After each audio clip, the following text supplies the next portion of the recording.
దేవునికి స్తోత్రం కలుగునుగాక. అందరూ బాగున్నారా?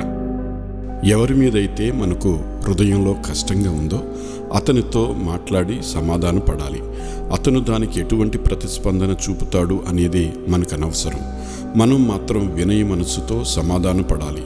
ఈ విషయంలో మనం ఉద్దేశపూర్వకంగా ఆలస్యం చేస్తే సమాధాన పడే సమయం మరలా రేపు మనకు దొరకపోవచ్చు.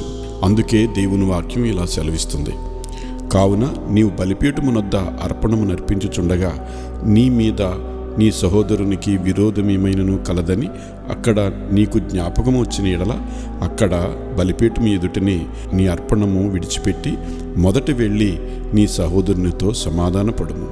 అటు తర్వాత వచ్చి నీ అర్పణము అర్పించుము.